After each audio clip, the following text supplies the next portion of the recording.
الآن ننتقل للإعلان عن مرشحين الثلاث في مجال فن إعادة التدوير.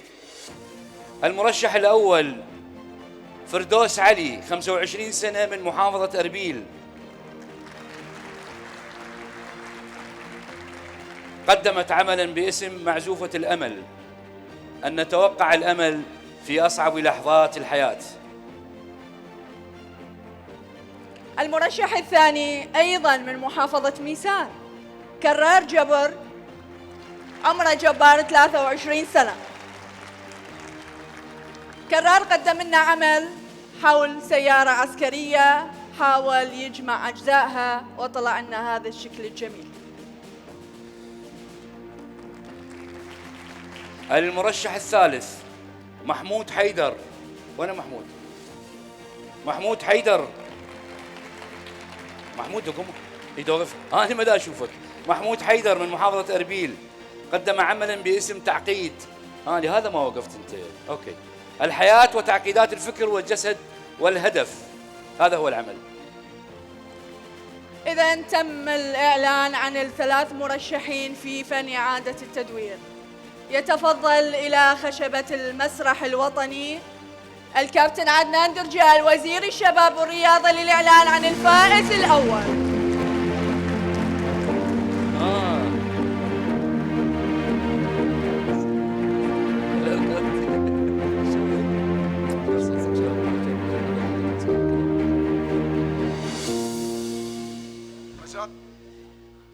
أول شيء أنا أعرف أنه أنتم الكل زعلانين اليوم، حزنانين على نتيجة المنتخب. لا ما وأني ترى حزنان مثلكم أو أكثر من عندكم، لكن أرجو أنه تتقبلون اعتذارنا عن النتيجة اللي حصلت، وإن شاء الله يعني إحنا في مرحلة جديدة، في مرحلة بناء منتخب عراقي يمثل العراق بشكله الحقيقي إن شاء الله في المستقبل القريب، فتحملونا شوية. شكرا جزيلا.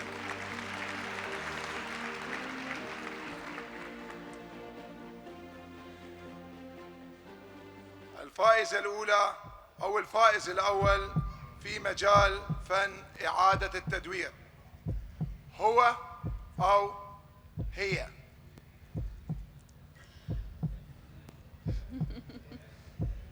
فردوس علي. ألف مبارك.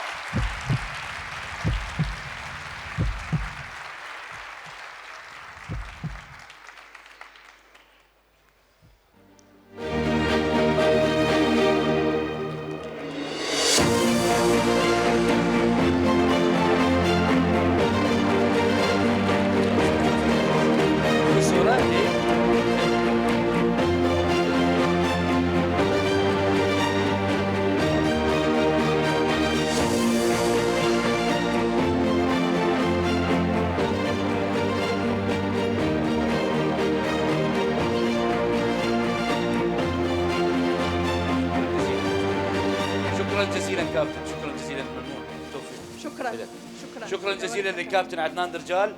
ونستمع إلى كلمة من الفائزة فردوس. تفضلي. خلينا نسألها سؤال فردوس. خلي تقول أي كلمة للجمهور. يلا تفضل. مايك. أنا بس أحب أنوه، إحنا عندنا ترجمة للغة العربية وأيضا من العربية للكردية، وموجودة أجهزة الترجمة.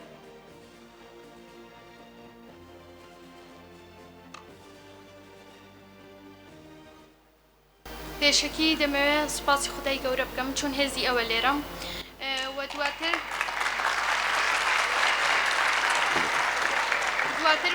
بە تایبەت خەڵاتە ڕوانگە فاوندیشن و خێزانەکەم و تەواوی ئەوانەی ئەمڕۆیان دروست کرد.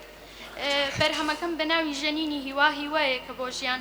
ئێمە دەتوانین لە سەختترین کاتەکانی ژیاندا هیوا بڕوێنین، هەروەک چۆن لەو کەرستانەیەکەوە پێشبینی دەکەین و هەزر دەکەین بە کەڵکی ژیانەن، بەڵام جوانترین هەوڵم داوە کە جوانترین پەیام بگێنم و لە کۆتاییدا ینی پیرۆزبایی لە دووەم و سێمیش دەکەم چون ئامادەبوونمان لێرە گەورەترین دەستکەوتە بۆ هەر یەکێکمان، چونکە هەوڵمان دواوە جوانترین پێشکەش بکەین. سوپاس بۆ هەر یەکێکتان. شكرا فردوس. شكرا جزيلا. راح نعلن الفائز الثاني. خليني اخذ هذا الشرف. تفضلي. الفائز الثاني في هذا المجال هو محمود حيدر.